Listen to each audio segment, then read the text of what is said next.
It's good to see you today. Thanks so much for being here. It's good to see all of you. And just to tag on that a little bit, to remind you that if you sign up for the tour, put your name and a phone number or an email. We'll get back with you about the tour, but it's on May 8th.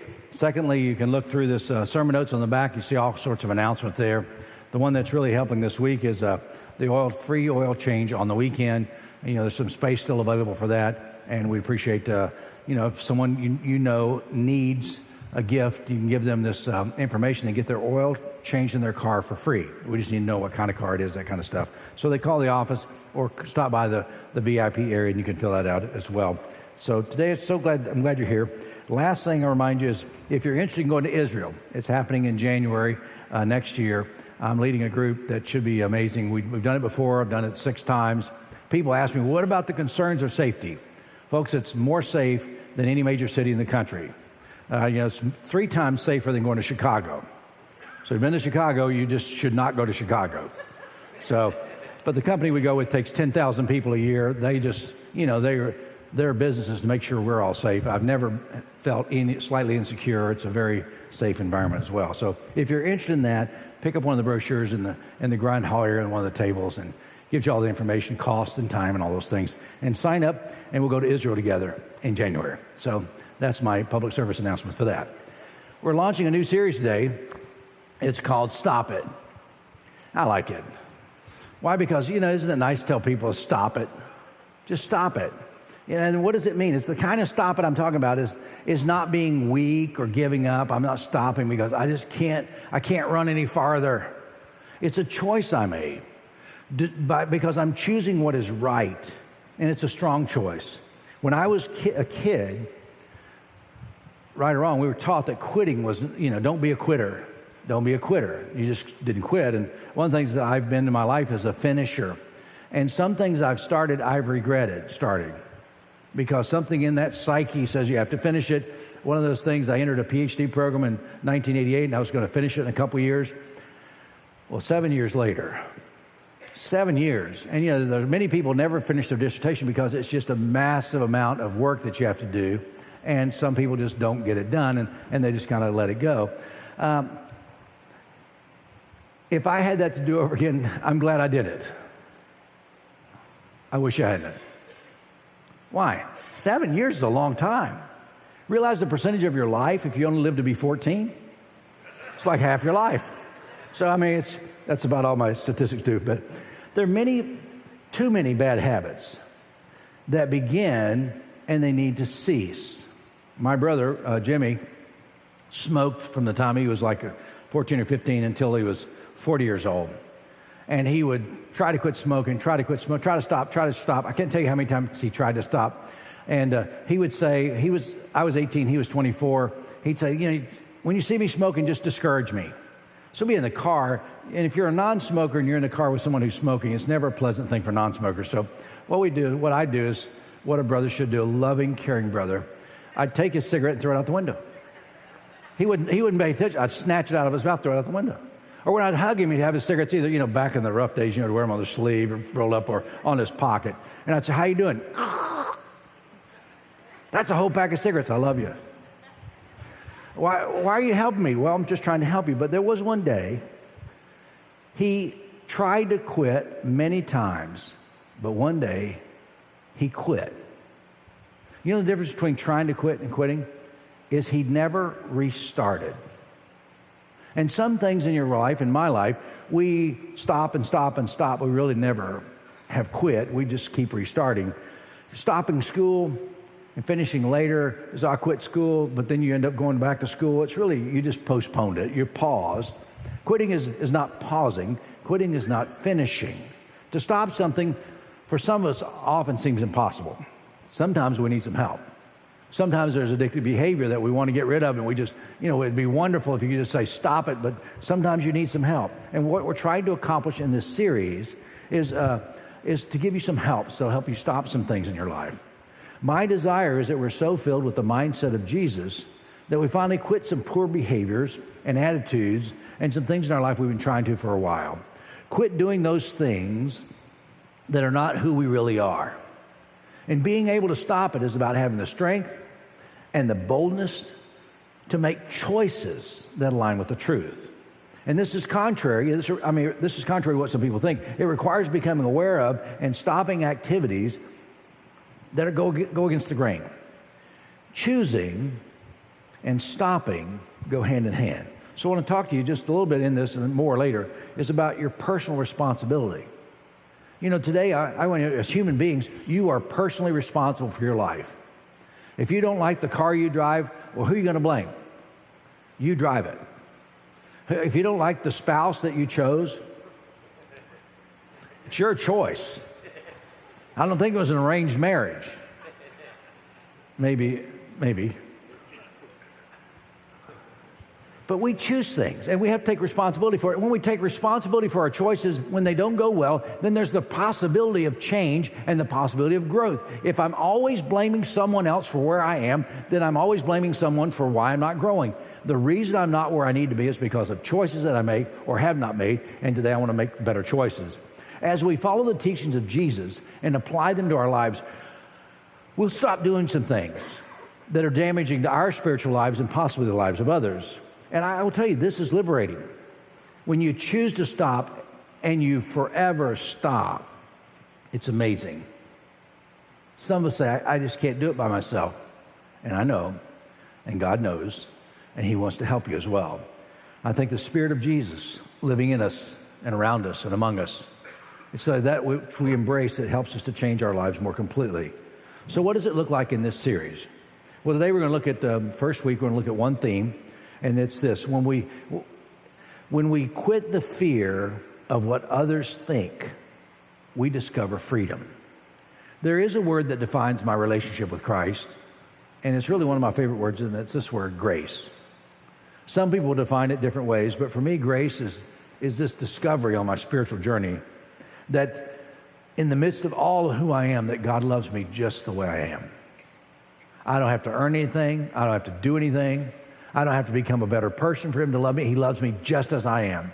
And as one of His kids, He looks out at me, and as your pastor, I go, I'm not trying to fix you because I don't know that you're broken. Now, you may be broken. You may not be the best version of you that you can be. But that's not my role to fix you. My role is to turn the light on so you can see. Maybe hold a mirror so you can see who you really are. And once you find that, some of you are going to be delighted. And some of us may be devastated. But guess what? There's hope for both categories. So today, there's this word that defines grace. I discovered that grace, and it's changed my life. And it's grace changed who I was. It changed the way I thought about me. It changed the way I thought about others. It's changed the way I think about God. Grace set me free from the expectations of others and the false expectations that I placed upon myself. When you get to this place where you realize that God loves you the way you are, there's something that happens that's just revolutionary. Your heart becomes free. All of a sudden, all the things that used to keep me in bondage were not the sins or the bad things or the vices. It was all the rules and regulations that were so restricting. I wanted to be that person, but I discovered it like Paul did. That's a different path to get there. So today we're going to look at one verse. Well, you know, for the last few weeks, it's been a lot of verses, right? So today it's going to be one verse. I'm going to read it slowly. It'll take up 7 minutes. And we'll be done before you know it. But here's the verse.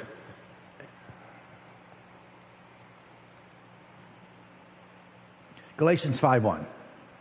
It is for freedom that Christ has set us free. Stand firm then, and do not let yourselves be burdened again by the yoke of slavery. What Paul is saying here, you know, Christ has set you free, but some people want to go right back into a bondage of sorts.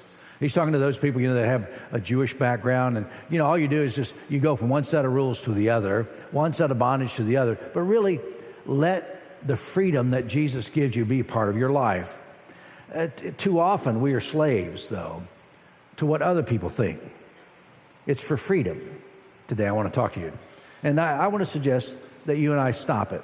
That we become potential quitters today. And here's the first area that I want to mention to you. And there's going to be three. 3 reasons to stop living for the approval of others.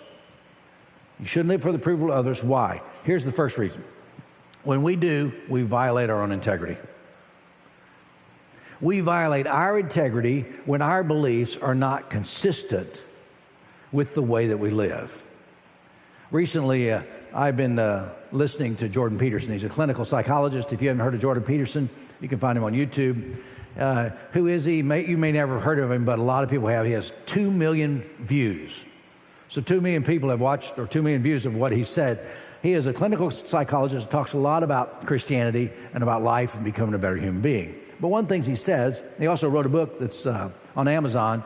It's in the top seller on Amazon, and it's called 12 Rules for Life. And I have the book, and I'm just about finished with that as well. But in his book, he says basically, if you want to see what you believe, look at how you are living. You're living. Or the way we live out our beliefs. And it's amazing that James in chapter 2:18 almost says the same thing. He says, show me your faith without deeds, and I'll show you my faith or my beliefs by what I do, by the actions, by the deeds I take. See, we violate our integrity. We're not truthful to ourselves when we're not trying to be who we are, but who others expect us to be. See, there are values inside of you and values inside of me, yet instead of listening to them and aligning my life toward them, I ignore them. We violate our own integrity when we know what is right for us and we don't do what is right. What is the right thing to do? I'm asked that question frequently. Here's a few examples of how I'm asked that question. When a family gets together and there's a senior citizen in the family, maybe it's a grandmother or mother-in-law or something, and she's reached an age where she just cannot take care of herself anymore. Maybe she suffers from dementia, and she really needs 24 care. And the family gets together and they make a hard decision to put her in an assisted living facility. And we just faced that in our family just last year. And family members would say, I know, but are we doing the right thing? It's a good question. I've also heard that question when a family member is no longer has the ability to live without a machine keeping them alive. And the family's deciding whether or not to turn the machine off. And they ask me, are we doing the right thing? We want to turn the machine off. Are we doing the right thing? I've heard it asked by parents of a college student who said no curfew in the university, but comes home and the parents say, we don't care what you do at college, but here you live by our rules and you have to be in at 10 o'clock at night or you won't live here anymore. And the college students say, well, then I'm not going to live here anymore. And there's a big family conflict and the parents are saying, are we really doing the right thing? See, if the question that has been asked by another young man who came to me and said, the family business here needs me and they want me to work in the family business, but I don't think I'm ready yet. I think I'd like to go north. There's 2 job opportunities in other states and I could go work there. Instead of working with the family, that's what I think I'm going to do. Am I doing the right thing? See, am I doing the right thing is a subjective question. It's not an objective. By objective is way out there that comes from above. Subjective means it's a personal question. It's something that I have to answer for myself. And sometimes, doing the right thing is paying attention to your values. Learning to be a person of integrity. And in every circumstance of every question that I add, when people process about their family member going to an ALF, or maybe they have a conversation about the college student, and maybe there's some areas of compromise in there, but when they make that decision, am I doing the right thing? Usually the answer is yes. What if they choose A? Yes. What if they choose B? Yes. Because you've made the decision from your heart and from your values. Someone from the outside should not and cannot make that decision for you. In the Apostle Paul's terms, it simply is this. It's letting Christ live through me. Letting the integrities, the values of our lives be a part of our decision making. We violate our own integrity because we want to please other people and we compromise our code of conduct or our morals. We want others to think fondly of us. So we respond in ways because, and there's a group of people that are people pleasers. Whatever I think, I'm trying to find out what you want me to answer because that's the answer I want to give you. Have you ever had that? And all of a sudden, they wanted that one and I answered this one. I don't know what I really mean. I really mean that. Right? And some people are people pleasers. Some people, they don't care at all. And somewhere in between that is probably the good place to be. Sometimes you please others and sometimes you don't. But I think it's important that we don't violate our moral standard. You see that with teens. They go out with other teens, and my parents said, I don't like him. He's a bad influence on you. And he was. And he influenced what I knew was my moral code of conduct, and I'd go with him, and I'd do things I probably shouldn't do. But my justification was, well, he doesn't do a lot of things that he would have done because I was with him. See how neither one of those are very good? I mean, well, that was my justification. I think he probably won. But we want others to think fondly of us. And sometimes we want them to like us. And listen carefully, that's okay. What others think is always going to be an issue. We can't change that truth. But we can choose to be authentic, to quit the pretense. We can begin to live from the values that Jesus taught and placed in our heart. We need to stop living values that we know are not us. Stop living a life that conflicts with what we know is right. So to that, I'd say we need to stop it. We can just quit that. We'd be better for it because we begin to be who we really are. So the second reason we stop living for the approval of others is this. We have a tendency to sacrifice what or whom we love. When we try to get the approval of others, the people closest to us take a hit. If we seek the approval of others and ignore what's doing right, they seem to suffer, those closest to us. Often this course of behavior costs us dearly. You know, I don't know anyone who really likes to change. Sometimes we like the routine, things are the same. That's painful, but to sacrifice those we love is worse. And to stay on this course ends in relationship disaster, which is worse even further. There's a story of a man who worked for his boss for 60 hours a week. He not only worked 60 hours a week, for some of you that say, well, I do that, but he was on call 24 hours a day. He never knew when he was called out, and his wife had 4 children. And she said, honey, you know, the kids aren't seeing you. I'm not seeing you. You need to think about a career change. He said, well, we need this job. She said, you can do many other things, but you have a choice. You can please your boss and have no family. Or you can change your career. You got to depend on who you want. And I, as much as this story ends with he got a new job, I've lived long enough to where I've seen the answer just the other way. Where his wife left him because there was no part of the family. He chose the business. He chose the company. He did not find the balance in his life.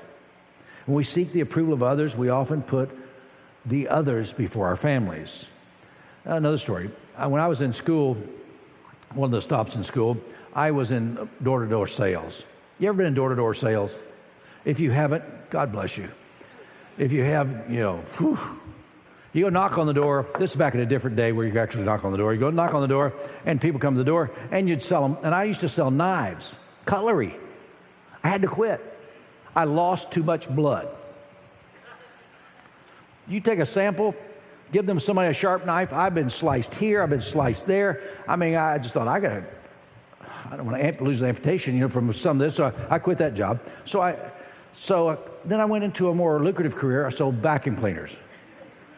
That just sucked, so to speak. I mean, it just really did.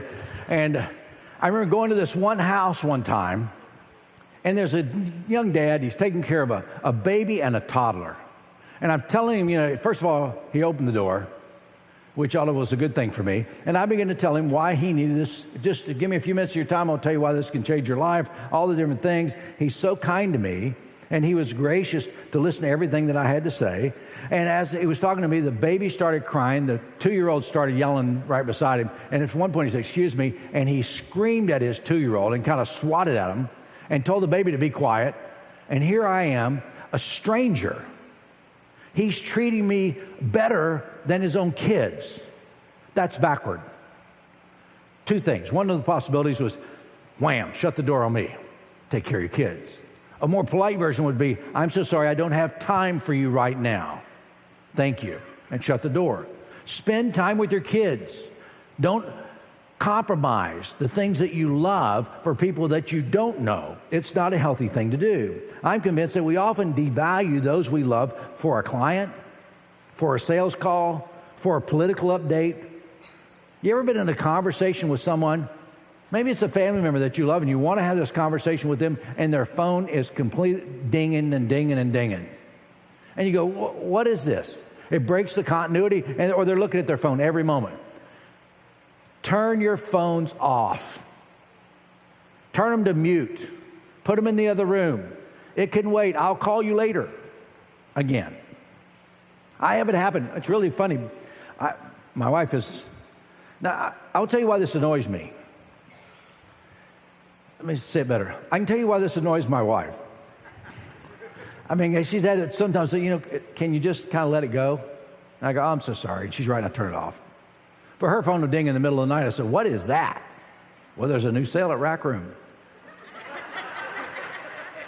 I woke up at night because there's a sale at Rack Room? Devalued. We speak harshly to a loved one, politely to a stranger.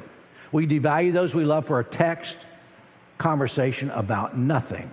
We devalue someone else that we love for gaining 5 pounds. We devalue our closest family or friends for being 5 minutes late. The story of a pastor who had a wife who occasionally was late. Well, she often late.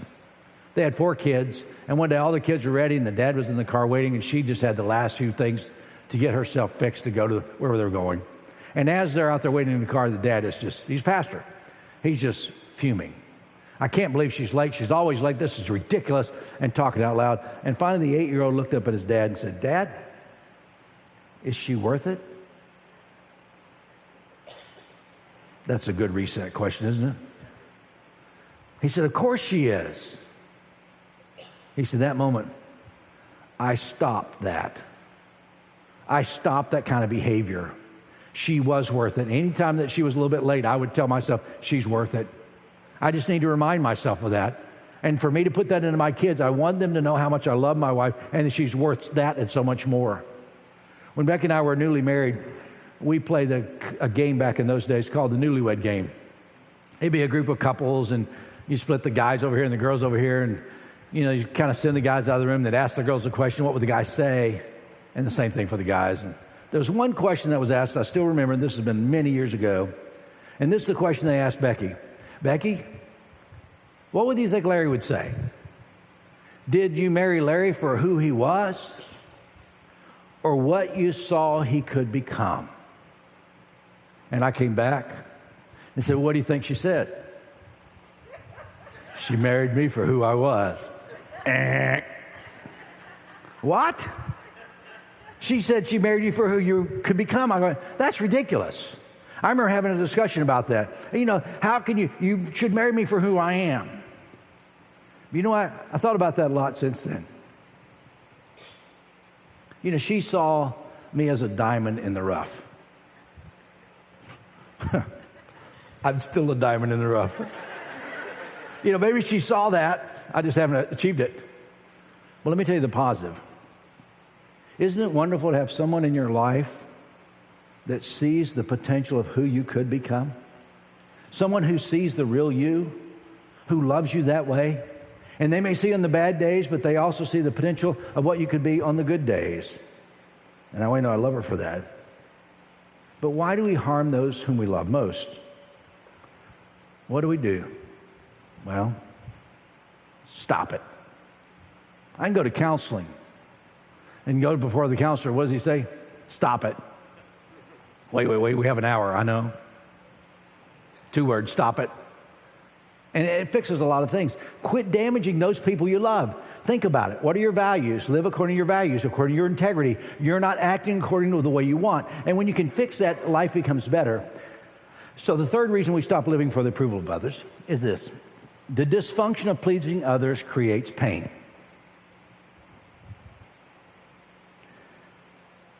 When we live to please others, we will never experience who we were created to be. It's okay to please others. Don't get me wrong. It's okay to be polite. It's okay to help people, to serve others, and care for others.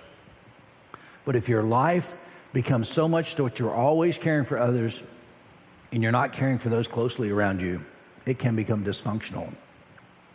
I've seen pastors, whom I know many, and missionaries, whom I know many, become so convinced that they're serving God that they move to a foreign country and they devote their lives to helping foreign country people, this culture, find and experience the life of Jesus. At the same time, they send their kids to a boarding school.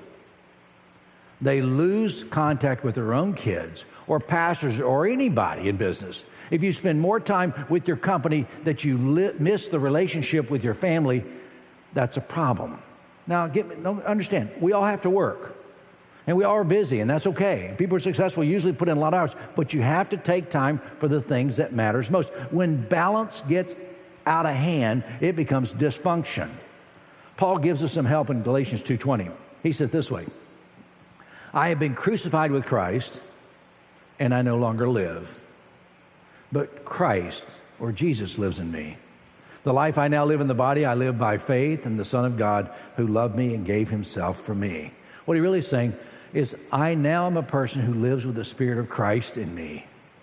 And that person that was me, that was always trying to please other people, that person's gone. I'm trying to live according to the integrity of who Christ wants me to be, the best version of me. I believe that I find a greater freedom when I quit serving other gods, the gods of pleasing other people's expectations. When I quit serving them, I think I become a better human being. I'm a better person. I'm more in tune when I stop serving others and begin to live a balanced life. When I focus on God, when I begin to see life as a gift, I begin to experience freedom. So here's a few questions. What are your values? I talk about living from your integrity, but what is that? What do you believe is most important in your life? What can you become in your authentic walk with God? So where are you in your journey? I want to give you 3 suggestions. First, live a balanced life, not solely for pleasing others. Second, pleasing others is shifting sand. Just when you think you're doing it, they change. You can never please all the people you want to please all the time. And thirdly, I've been set free. I'm going to live from the inside out. I'm going to live a balanced life and believe and do the right things. Can I pray for you? Father, in days like this teaching is fast and furious. But it's try to get us to open our eyes to the importance of living from the inside out. The importance of living our life according to the things that we believe. Forgive us for the times that we are people pleasers and we neglect our families. Also forgive us for the times that we neglect people all around us because we're so egocentric. Father, today we come before you and say, please help us find the balance so that we can be the best version of who we are. We love you. Do your work in our lives, we pray. Amen. Would you stand, please? I'm going to tell you a story in closing. As I do, remind you, if you want to pray, there's someone up front who'd be delighted to pray with you. A friend of mine moved about 10 years ago.